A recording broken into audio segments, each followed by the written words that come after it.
Hey guys, tonight we drift into a place where time slows down, where the sound of running water blends with the rustle of leaves, and where the scent of flowers hangs so heavy in the evening air that you almost feel it weigh on your skin.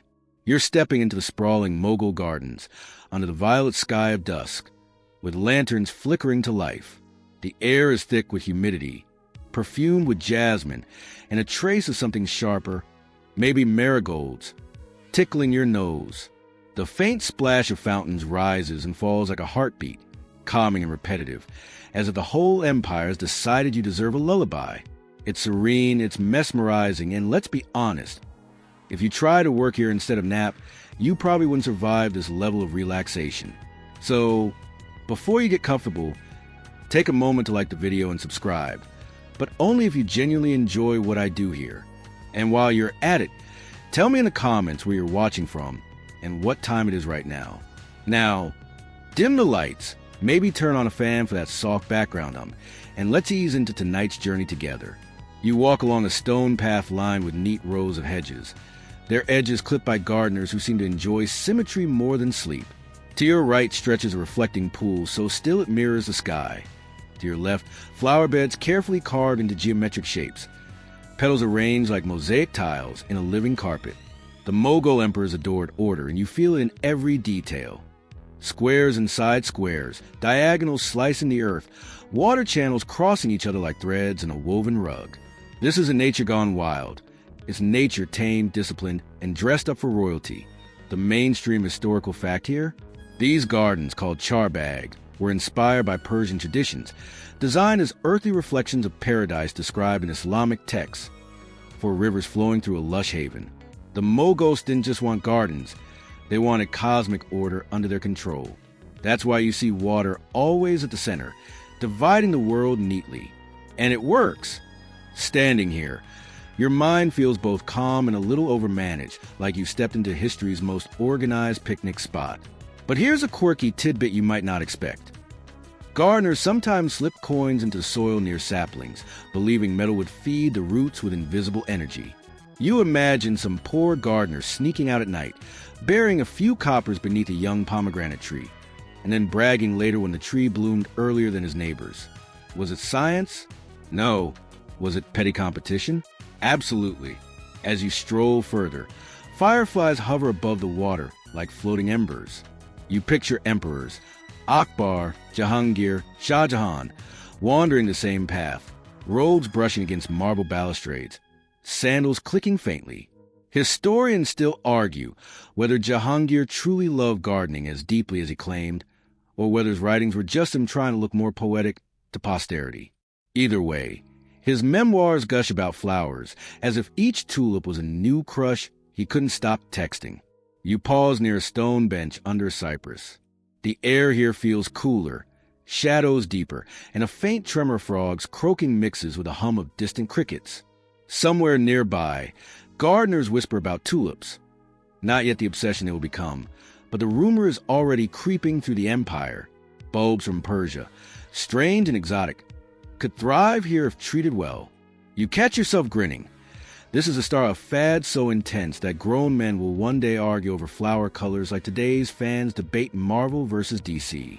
And as the night deepens, you feel yourself sinking into the rhythm of this place. Every step along the gravel, every ripple in the pool, every lantern flicker seems designed to slow your heartbeat. Your eyelids feel heavier with each detail. But the story has only begun. The tulips haven't even made their dramatic entrance yet.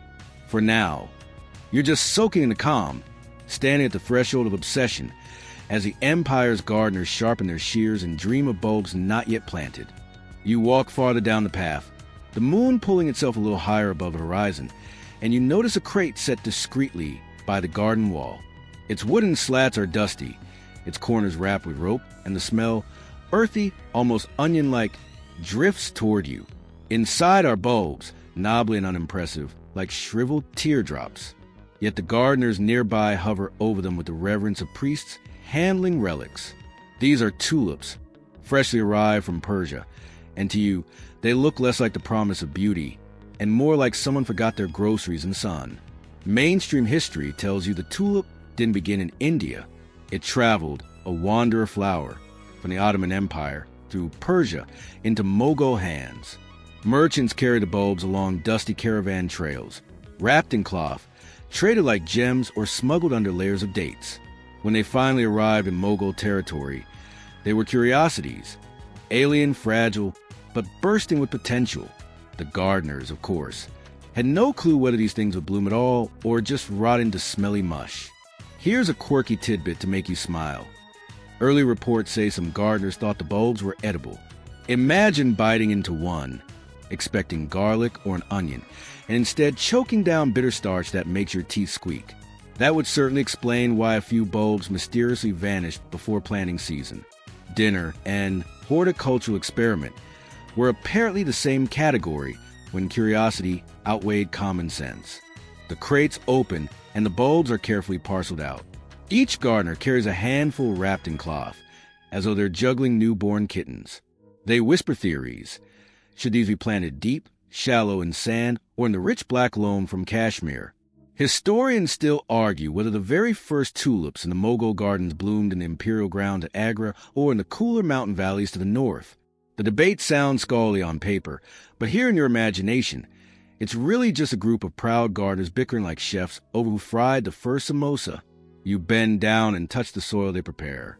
It's soft, slightly damp, with a faint scent of clay and manure. The gardeners sprinkle crushed brick dust into the holes, believing it strengthens the stems. One hums under his breath, another mutters a prayer, and a third just sighs, staring at the bulbs as if willing them to perform. You can feel their anxiety. After all, if the tulips fail, it's not just a garden embarrassment.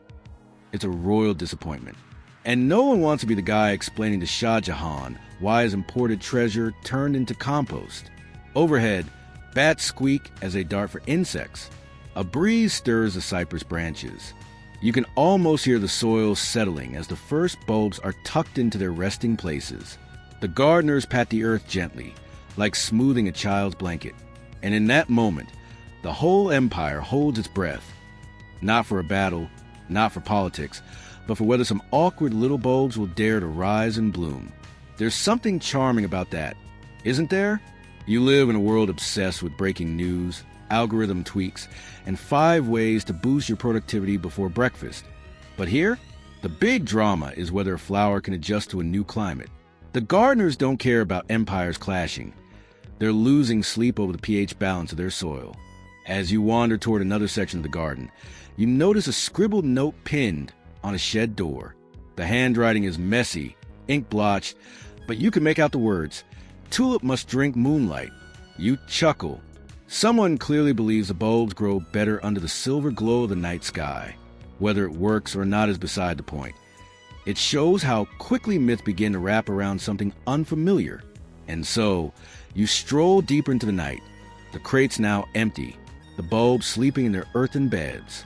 Somewhere beneath your feet, the first Mughal tulips lie hidden, plotting their slow rebellion against ordinary garden flowers. The gardeners cross their arms, exchange nervous glances, and mutter wagers about who will see sprouts first. You don't realize it yet, but you just witnessed the opening scene of a floral obsession that will ripple across decades. The tulips are here, small and silent, but their drama is about to unfold. You return the next evening, lantern in hand, and catch the low murmur of gardeners gathered in a circle. Their backs are bent, their tunics streaked with soil, and their sandals muddy. They look more like conspirators plotting rebellion than men fussing over flower beds. You step closer, and you realize they're exchanging tips, their little secrets, on how to coax tulips into blooming in a land that isn't quite their native home. The mainstream fact slips in quietly. The Mughal gardeners, though deeply skilled, had to improvise with tulips. Unlike roses or jasmines that already thrive in India, tulips demanded cooler nights and a rhythm of seasons that the plains didn't always offer.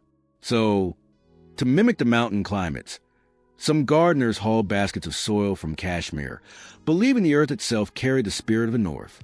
Others insisted on watering the bulbs with melted snow brought down in sealed jars. It sounds excessive, but when emperors paid attention, no effort was considered too strange. And here's your quirky tidbit for tonight. One gardener claimed that whispering to the bulbs in Persian poetry encouraged them to sprout straighter stems. He would kneel at dusk, reciting verses about longing and beauty, his voice rising and falling with the rhythm of frogs in the pond. Whether the bulbs cared for poetry or simply enjoyed the carbon dioxide, we may never know. But the idea makes you grin. Picture him crouched in the dark, whispering love poems to a flower that hasn't even shown its face yet. That's dedication, or possibly madness. Sometimes hard to tell the difference. Nearby, two gardeners argue over the right fertilizer. One swears by goat dung. The other defends pigeon droppings with the passion of a man protecting family honor. Historians still argue whether Mughal gardeners experimented more with traditional compost or whether they actively imported exotic manures, like camel dung from desert traders. You don't envy the scholar who had to dig through centuries-old records of fertilizer disputes. But it's oddly comforting to know humans have always bickered about whose method smells less.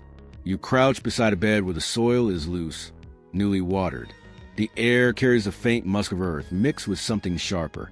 Ashes, perhaps. One gardener explains they sometimes added with ash to the soil to warm it and drive away worms. Another insists worms are good, little helpers chewing through the dirt. The debate circles endlessly, no one convinced. Everyone secretly believing their own plot will prove them right. You lean back, listening, lulled by the rhythm of their chatter. Above you, the stars stretch across the velvet sky, countless and sharp, while the breeze carries the scent of marigolds. Somewhere in the distance, a night watchman bangs a drum to signal the hour, and the gardeners jump, guilty, like children caught staying up past bedtime. They disperse slowly, each heading to the assigned patch, but you linger, watching how carefully they tuck in the soil, how tenderly they smooth it with their palms. The devotion feels almost parental. The first sprouts haven't appeared yet, but anticipation buzzes through the air, thicker than incense. You feel it in your bones, that mixture of hope and anxiety that comes before an exam or a date or the first bite of a cake you're not sure you baked correctly. The gardeners live for this moment, where nothing has bloomed, but everything might. And as you stretch your legs, you notice a little clay jar left open on a stone ledge. Inside are pebbles mixed with saffron strands. A gardener mutters that soaking the bulbs with saffron water blesses them, ensuring richer colors.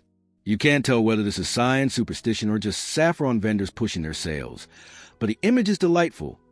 Bright red spice traded for the promise of bright red flowers. The night winds down. The torches burn low, and you feel the weight of drowsiness drape over you like a heavy quilt. In the silence that follows, you imagine the bulbs underground, their skins tightening, their roots unfurling like tiny fingers.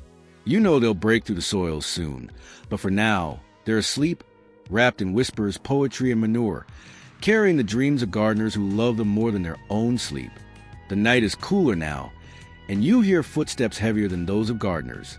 Sandals slap against stone in a slower, more deliberate rhythm, followed by the soft swish of fine silk.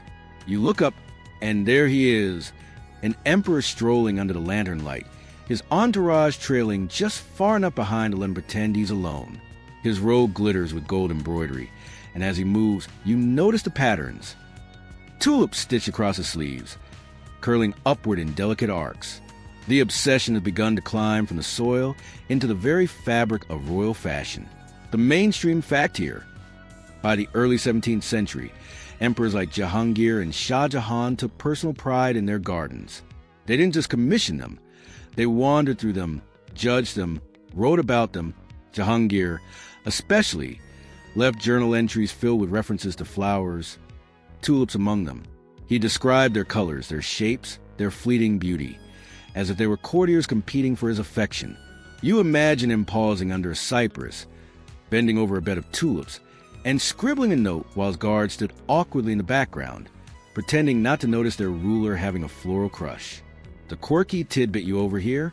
Shah Jahan supposedly instructed tailors to sew tulip motifs into his hunting robes, so that even while chasing deer, he carried a reminder of the delicate blooms. Picture the contradiction. A man charging through the forest with hawks on his wrist and arrows at his belt, yet his sleeves flutter with little red flowers. It's like wearing bunny slippers to a business meeting. But people might talk as you trail behind the emperor. You hear gardeners whispering. They rush ahead to pluck weeds, to align lanterns, to ensure every tulip bed looks as disciplined as a military formation. Historians still argue whether emperors genuinely appreciated gardening as a personal joy or whether it was mostly theater, a way to show power through order and beauty.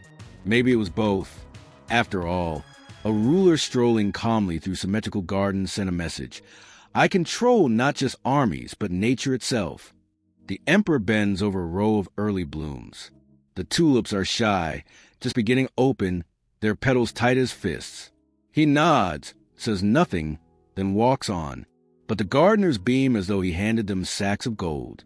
For them, that silent approval is everything. You can feel the weight of that moment. The emperor's gaze making the tulips themselves seem taller.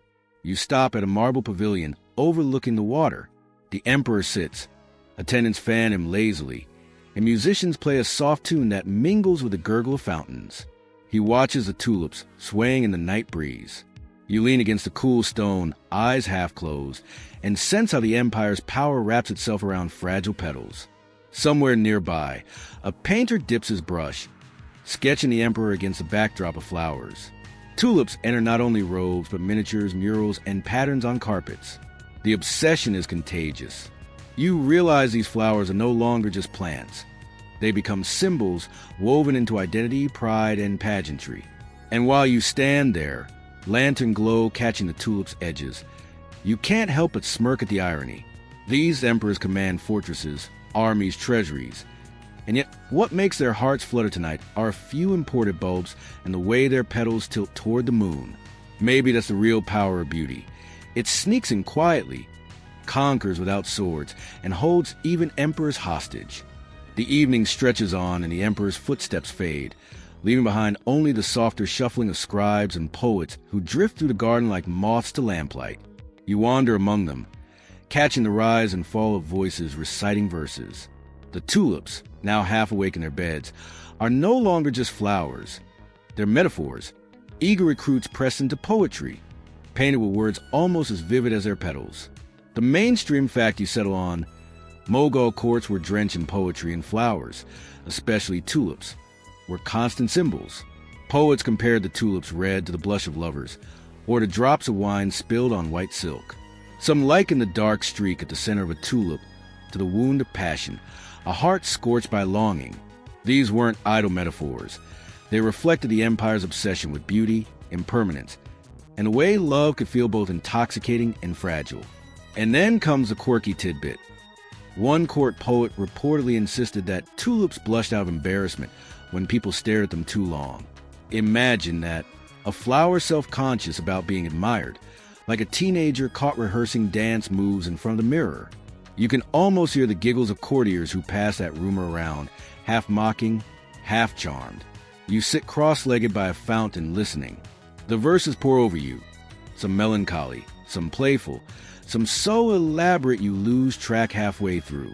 A scribe nearby scribbles furiously, ink splattering across parchment. He pauses, dips his pen again, then mutters to himself about the perfect rhyme for tulip. You grin. Turns out writer's block is timeless. Historians still argue whether these tulip references in poetry reflected genuine cultural passion, or whether poets simply mirrored imperial taste to curry favor. Were they truly inspired by the flower, or were they clever opportunists writing tulip fanfic to impress the emperor? Either way, their words carried the obsession forward, planting it deeper into the soil of art. You notice a young poet leaning too close to the tulip beds, his turban slipping as he declaims a line about petals trembling like lovers' hands. His friends snicker, and one suggests the tulips probably just wanted to shut up so they can grow in peace. The night air fills with laughter, and the sound rolls across the garden like soft thunder. Leaning back against a carved pillar, you let the words mingle with the sounds of water and crickets. The tulips sway slightly, and you wonder if they really do respond to poetry, not through biology, but through something stranger, the way humans pour so much meaning into petals that they almost seem to listen. The moon dips lower, silver light brushing the tops of the flowers. You yawn, eyelids heavy, and think about how the same tulips inspire robes, debates, and now verses. It's an empire-wide group project, with the flower as star performer, and everyone wants a piece of its symbolism. And as you drift half dreaming, you hear one last verse echo softly. The tulip blooms and so does sorrow, bright, brief, impossible to hold. You wake from your half-doze on a marble bench to the faint sound of gardeners arguing again, their voices sharper this time, cutting through the night air like sparrows squabbling over crumbs. You shuffle closer and realize they're in the middle of a full-blown debate, not about soil or water, but about color. The mainstream fact you piece together. Mughal gardens eventually filled with tulips in every shade, scarlet, gold, white, even striped varieties that twisted red and yellow together like flames frozen on petals. Emperor's favorite variety, but everyone had an opinion on which color best suited royal dignity. Scarlet tulips, some argued, mirrored courage and blood, while yellow spoke of divine light and joy. White was purity, of course, though a few joked it was just boring laundry waiting to be stained. And then there's a quirky tidbit. Records suggest gardeners occasionally rubbed turmeric paste on pale buds, convinced it would encourage a yellow bloom. Others tried saffron water, turning their flower beds into culinary experiments. You imagine some poor tulip looking offended, like a cat forced into a sweater it never wanted. Still, when emperors demanded brilliance, gardeners reached for any trick, even spice racks. You lean against a tree, arms folded, listening. One gardener insists the emperor's robe yesterday had scarlet tulips, which proves red is superior. Another counters that the empress preferred yellow in her chambers. Therefore, yellow is the true color of choice. The third scoffs at both and praises the striped tulips, dramatic and rare. Though he admits quietly, they sometimes resembled accidental paint spills. Historians still argue whether striped tulips were naturally occurring or caused by plant viruses that distorted colors. Were they treasure mutations or botanical accidents? The debate hasn't ended, not even centuries later. The gardener's quarrel grows louder until a supervisor clears his throat, and suddenly everyone pretends to be very busy adjusting lanterns. But the whispers continue. Color loyalty is a matter of pride. You smirk at how human this feels. Tulip fandoms, centuries before football jerseys or comic book franchises. Pick your color. Defend until dawn. You stroll toward the bed yourself. Moonlight washes over rows of tulips, their colors muted in silver but still distinguishable. The scarlets smolder, the yellows glow faintly, and the whites gleam like little ghosts. You crouch low, running a fingertip along the damp earth, and it feels charged, as though the arguments themselves have seeped into the soil. Somewhere nearby, a musician strums a slow tune. You think of how colors stir emotions. Red, fierce.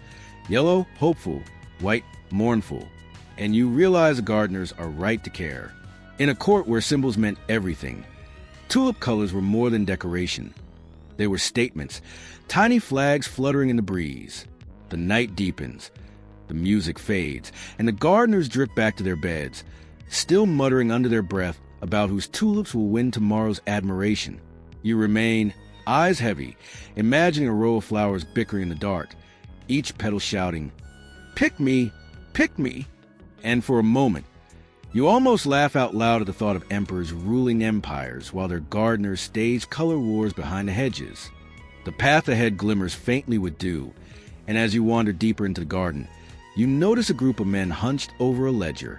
The pages are thick, the ink fresh, and the gardeners aren't the only ones whispering anymore. Merchants have joined them, eyes bright with opportunity. Tulips, it seems, are no longer just flowers. They're fast becoming currency. Here's your mainstream fact. By the height of Mughal fascination, tulip bulbs were traded with seriousness usually reserved for jewels. Some bulbs fetched prices equal to fine horses, while others were bartered for silk or spices. Nobles boasted about acquiring rare varieties, and accountants scribbled their worth in ledgers alongside gold and gemstones. What began as gardening had grown into economics. The tulip no longer just admired, but also invested in. And of course, here comes the quirky tidbit. More than one bulb mysteriously went missing from palace gardens, later popping up in private courtyards of ambitious nobles. There are tales of gardeners slipping bulbs into their turbans to smuggle them out, or bribing guards with promises of the reddest tulip you've ever seen. Imagine explaining to a furious emperor that his prized flower vanished because someone treated it like a midnight snack. You lean closer to the ledger. Rows of numbers glare up at you, neat columns recording which bulb went where, who paid what, and which color variety carried the most prestige. Historians still argue whether the Mughal tulip craze truly rivaled the famous Dutch tulip mania, or whether records exaggerate the scale. Perhaps the empire wasn't fully consumed by speculation, but standing here, watching the merchants' greedy smiles, you can't shake the feeling that money clung to these petals almost as much as dew. The merchants haggle in hushed tones. One praises the durability of scarlet bulbs, claiming they sprout year after year. Another waves a striped bulb in the air, promising it will dazzle the emperor's guests like a jewel in bloom. A third scoffs, insisting white tulips are rarer and thus more valuable. It's a color we're all over again, but now with coins clinking in the background. You stroll on, past a cluster of servants carrying baskets covered with cloth. Their movements are furtive, their eyes darting, as though each tulip bulb inside is a treasure chest. You realize the flower has transcended the soil. It's not just an object of beauty anymore, but a theft of trade, of ambition. The night hums around you, crickets chirping, water trickling, and yet you feel the tension humming louder. The tulips, still silent in their beds, have somehow become players in a marketplace of pride and greed. You think of the gardeners, bent over their soil, pouring their hearts into blooms they may never own, while nobles bicker over price tags. It's oddly familiar, isn't it? Centuries pass, but humans never stop finding ways to put a price on beauty. And as the ledger closes with a snap, you sigh, letting the sound of fountains wash the numbers from your head. Still, you can't quite shake the image of a bulb hidden in a turban, riding away under starlight like contraband treasure. The night has ripened, and you sense excitement building beyond the garden walls. Drums throb faintly in the distance, voices hum, and when you step onto broad stone terrace, you see lanterns lining every path like constellations on earth. Tonight is a royal festival in tulips. Those silent, rooted things are about to become performers in a pageant of light. The mainstream fact here, Mughal courts stage elaborate garden festivals, particularly during spring. Flowers were not just admired, but choreographed into spectacles. Pathways were lined with torches, canals filled with floating lamps, and beds of tulips became glowing carpets under moonlight. These events weren't just for beauty. They displayed wealth, order, and the empire's claim to earthly paradise. Imagine Shah Jahan hosting one such night. Marble fountains spraying silver arcs, tulips swaying in colored lantern glow, courtiers drifting through in silks, and musicians weaving songs into the humid air. And the quirky tidbit? To make the tulips glow even more brightly at night, gardeners sometimes dusted the petals with crushed mica or pearl powder. Under lantern light, the flowers shimmered unnaturally, sparkling as though dipped in stardust. You picture a guest gasping in delight, while a gardener silently rolls his eyes, knowing he spent the afternoon rubbing gemstones into flower petals instead of taking a nap. You walk through the crowd. Children chase each other between hedges, their laughter rising above the music. Perfume sellers waft trays of rosewater, drenching guests in fragrance. Courtiers tilt their heads toward tulip beds, nodding politely, while nobles pretend not to notice they've been outdone by their rivals' flower displays. Historians still argue whether these festivals were primarily religious, political, or just lavish excuses for the emperors to show off. The truth, of course, is probably a blend, beauty woven with authority, devotion sprinkled with spectacle.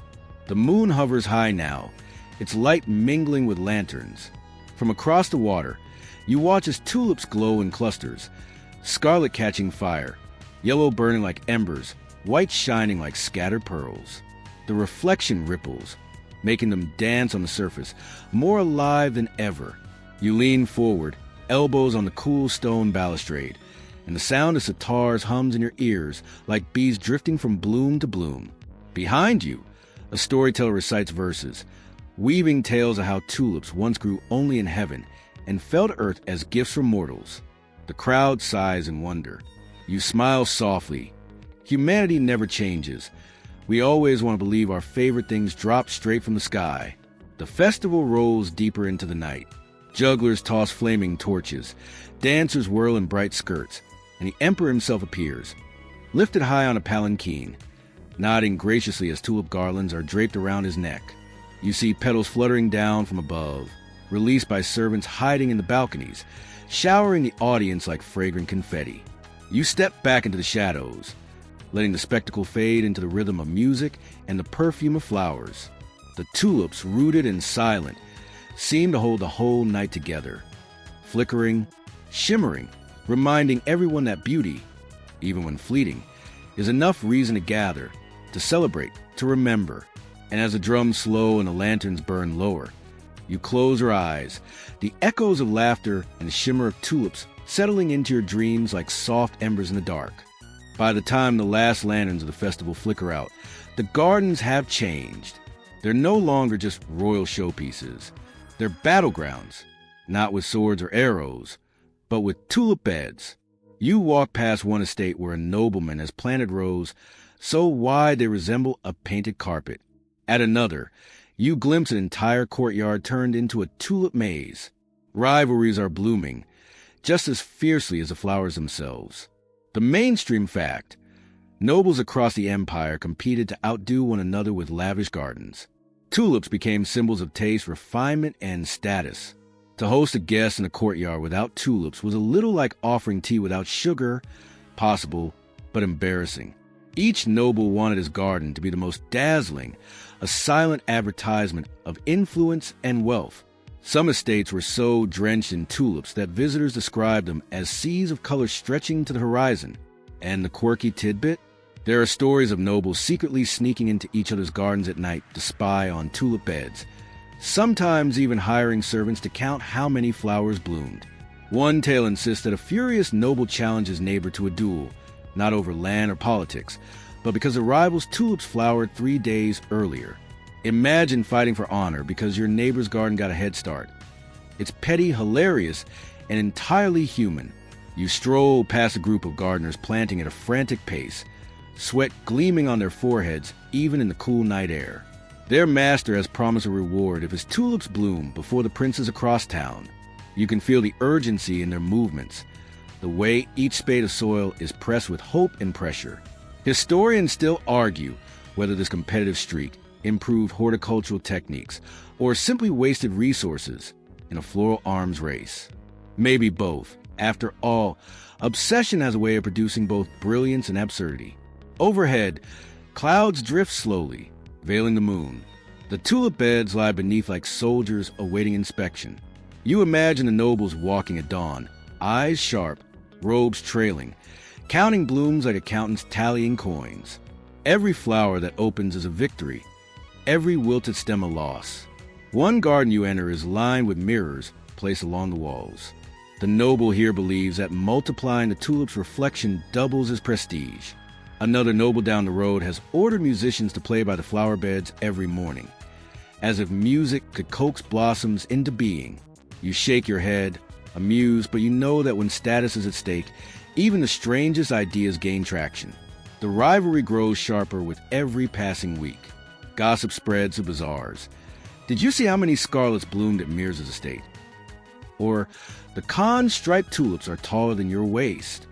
It's less about flowers and more about bragging rights, each bloom a miniature trophy. You pause at a quiet corner where an old gardener mutters to himself.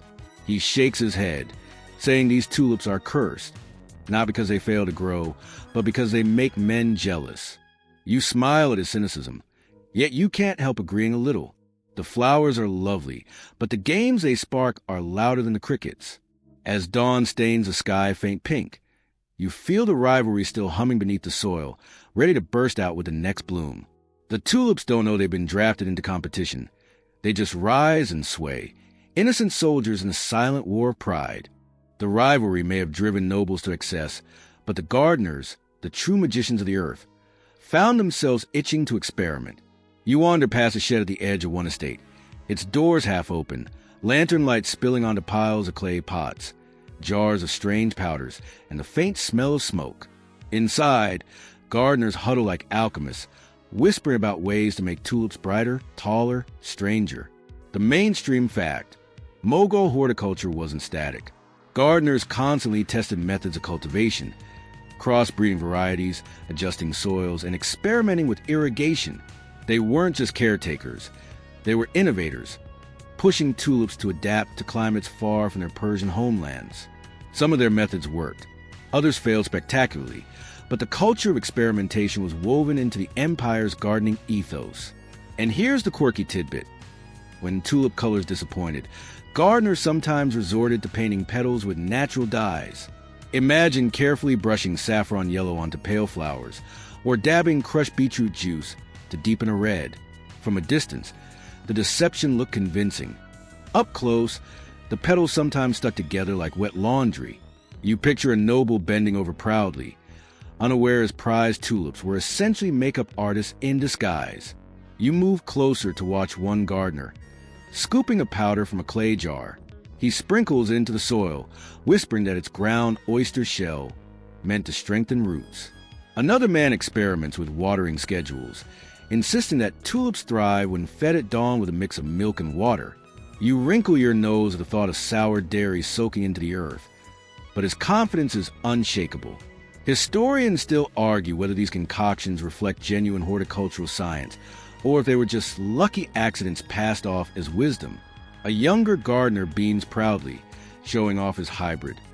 He claims to have crossbred 2 tulips, though the result looks suspiciously like one flower leaning awkwardly on another. His peers nod politely but exchange smirks behind his back. You chuckle. Some ambitions never change. Even centuries ago, people exaggerated their experiments. The shed grows stuffy, air thick with the scent of soil, ash, and herbs. You step outside into the cooler night, where rows of tulips sway gently. Some look ordinary, others oddly patterned, their stripes uneven as if nature herself lost her brushstroke. You realize this is a result of countless quiet tests, failures buried, successes whispered about until they became standard practice. And then you notice something bizarre. A gardener is carefully applying a paste made of cow urine and crushed neem leaves to the soil. He insists it keeps pests away.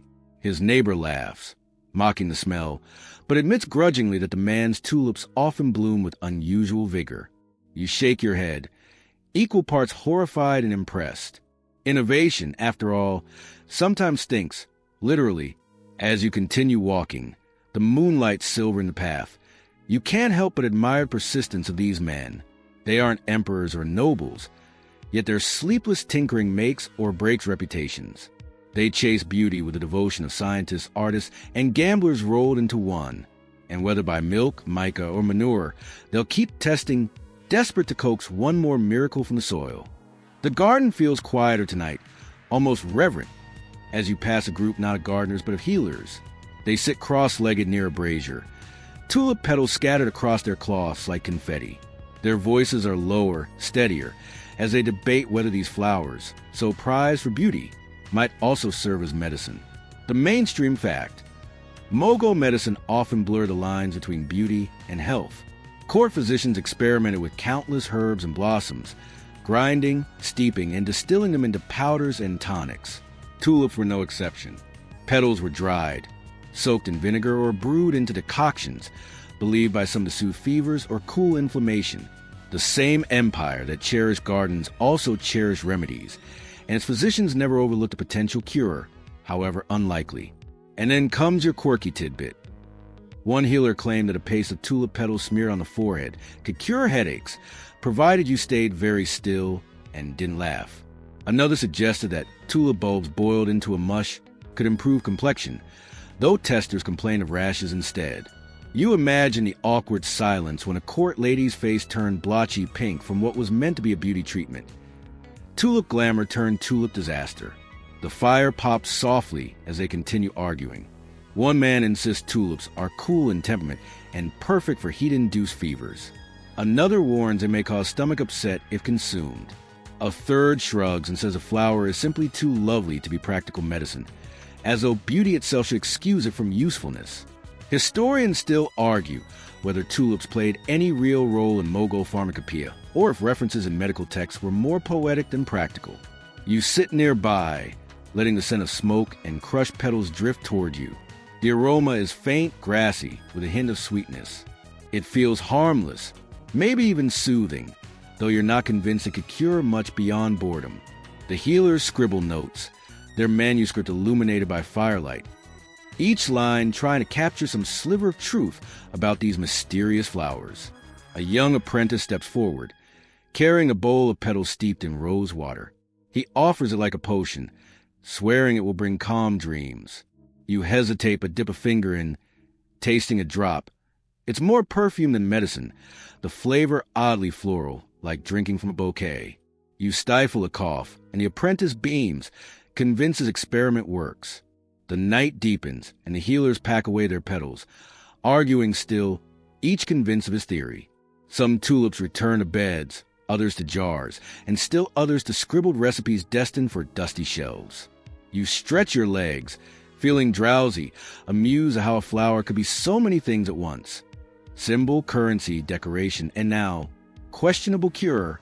And as you wander back toward the tulip beds, you can't help but chuckle. If nothing else, these petals are keeping everyone busy. Gardeners, poets, nobles, and even doctors. Who knew a bulb from Persia could stir so much fuss? You drift back toward the palace walls, where torchlight flickers against tiles and painted panels. The air here feels heavier, richer, like every surface is eager to remind you that tulips have escaped the soil. They've crept into the very bones of the empire, etched and woven into it art. The mainstream fact, tulip motifs spread across Mughal culture. You find them stitched into carpets, curled into miniature paintings, and glazed onto palace tiles. Walk into a noble's home, and you might see tulips painted on walls, carved into marble screens, or worked into jewelry. The flower's rise was more than horticultural. It became decorative shorthand for refinement, a way of saying, yes, I am fashionable, cultured, and keeping up with imperial taste. And here's the quirky tidbit. One chronicler wrote of a noble commissioning an entire carpet patterned only with tulips. No vines, no borders, just row after row of blooms. Guests reportedly joked it looked like someone had uprooted a garden and flattened it onto the floor. You picture nobles nervously sipping sherbet on the carpet garden, afraid to spill a drop lest it stain the precious threads. You wander through a gallery, torch in hand. On the walls hang miniatures, emperors in jeweled turbans, courtiers sipping wine, dancers mid-spin, and always in the margins tulips. Their petals are painted with painstaking precision, colors chosen to echo the real gardens outside. The artists, you sense, weren't simply copying nature. They were immortalizing it, fixing the fleeting bloom into eternity on paper. Historians still argue whether these tulip motifs symbolize paradise, imperial identity, or were simply trendy decoration. Maybe they were all of those at once. The torchlight glimmers across a marble screen carved with tulip shapes. The shadows they cast dance along the ground, as if invisible gardens bloom under your feet. You pause, letting the play of light and shadow lull you. The empire's obsession has created a second reality, one where tulips grow not in soil but in stone and silk, immune to drought, blight, or time. Beyond the palace, the markets hum with the same passion. Jewelers craft pendants shaped like tulip buds. Potters glaze dishes with tulip motifs. Even bakers decorate sweets with patterns pressed from molds carved into tulip forms. You pass a vendor hawking pastries shaped like little bulbs, sprinkled with sugar, so they glitter like morning dew. He grins, promising they'll taste as delightful as the flowers look. You buy one, bite in, and chuckle, sweet yes, but unmistakably shaped like the empire's favorite obsession. As you continue walking, you realize something. The tulip has conquered in silence. No armies march for it. No treaties were signed, and yet it pervades every corner of life. From soil to robe, from carpet to cup, it weaves itself into culture until forgetting it becomes impossible. You yawn, stretching against a carved pillar. The tulips glow around you, not just in beds but in art, echoing endlessly, like a chorus repeating the same refrain. And you think, maybe this is how obsession becomes legacy, not with fanfare, but with quiet, constant repetition, until one flower defines an era. The night feels longer now, almost heavier, as you wander past beds of tulips that once drew crowds of nobles and whispers of poets. The petals still shimmer faintly in the moonlight, but the air around them carries less excitement. You sense something shifting, an empire slowly moving on. Here's your mainstream fact. Tulip popularity in Mughal gardens did not last forever. By the late 17th century, roses and lilies reclaimed their pride of place. Tulips, though still present, were no longer the centerpiece of courtly obsession. Part of this had to do with climate. The hotter plains of India never gave tulips the same consistency as roses, and part of it was simply fashion. Trends change, even for emperors.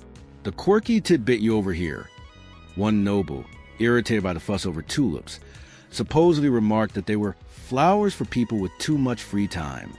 He preferred roses, which at least carried perfume. Tulips, he grumbled, were silent, scentless posers. You smirk at the pettiness. It sounds like a 17th century version of complaining that vinyl records are overrated compared to digital playlists. You linger near a pavilion where once musicians and poets performed in honor of tulip blooms. Tonight it's quiet, the benches empty, the fountains trickling unattended. A few tulips still stand proud, their heads tall, but others bow and wilt. The gardeners tend them dutifully, but their glances wander toward the rose bushes glowing faintly in the starlight, already plotting next season's pride.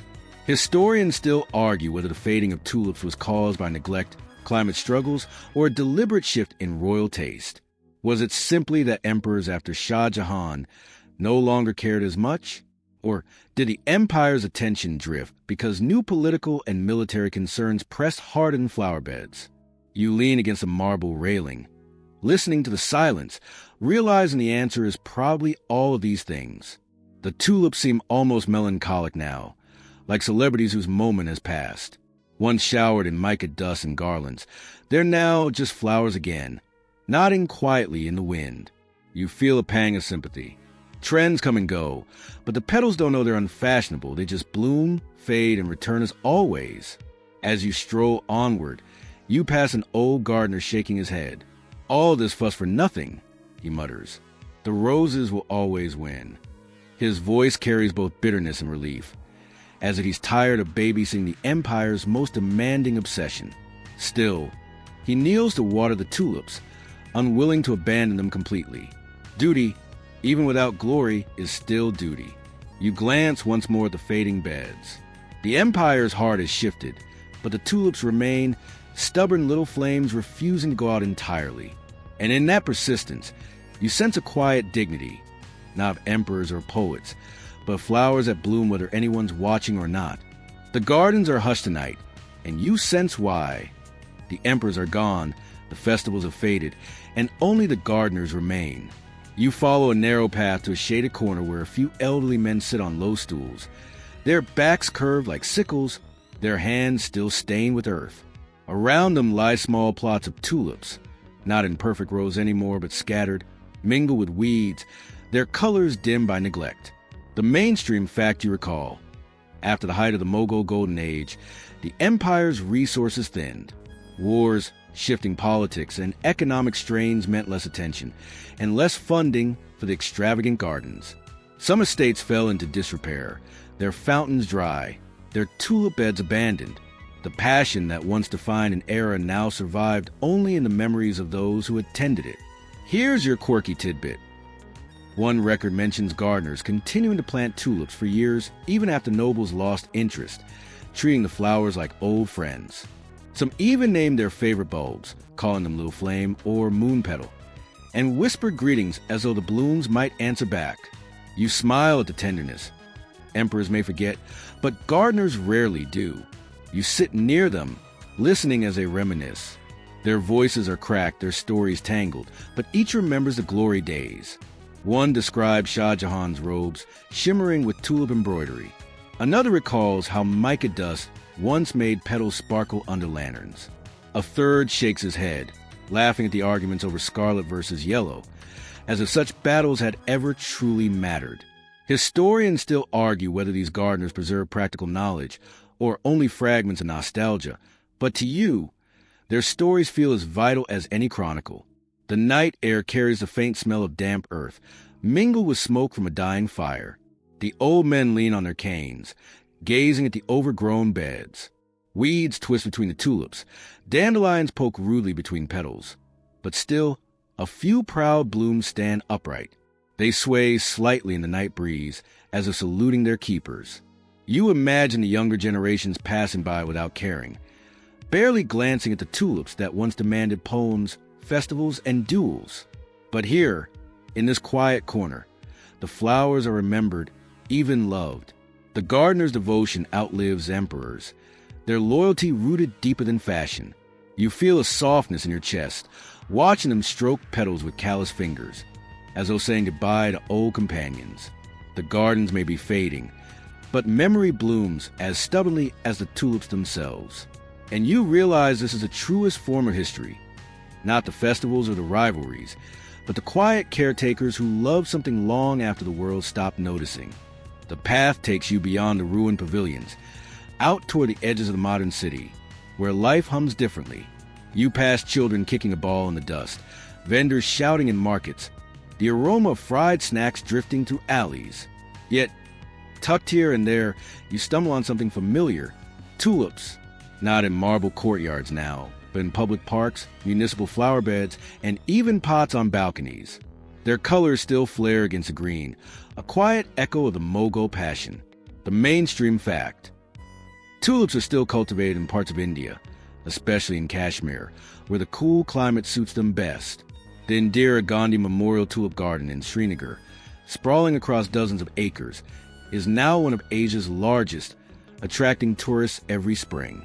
The tradition begun by Mughal emperors survives, reshaped into a spectacle for locals and visitors alike. Though no longer imperial symbols, tulips remain cultural signposts, reminders of beauty woven through centuries. And here's a quirky tidbit for you. Modern festivals sometimes dye tulips with food coloring to create unusual patterns, a cheeky continuation of the Mughal gardener's habit of painting petals. You grin at the thought. 400 years later, humans are still cheating at flower aesthetics. Some habits, apparently, are eternal. As you lean on a park railing, watching tulips sway in the breeze, you overhear a couple debating which color makes for a better selfie background. Historians still argue whether Mughal tulips ever carried deep symbolism or if they were simply status symbols inflated by poets. But here, centuries later, the debate has morphed into something delightfully ordinary. Which flower bed gets more Instagram likes? The obsession has softened, but it lingers in new disguises. The air smells faintly of street food now, spices sizzling, mingling with the grassy sweetness of flowers. A child runs past you holding a tulip stem plucked a little too roughly, its head bobbing as if protesting. You laugh quietly, realizing the flower is still treated with the same mixture of awe and casual mishandling as in the old courts. The sun sets, throwing long shadows across the park. You stand still, the breeze cool on your skin, the tulips glowing faintly in the twilight.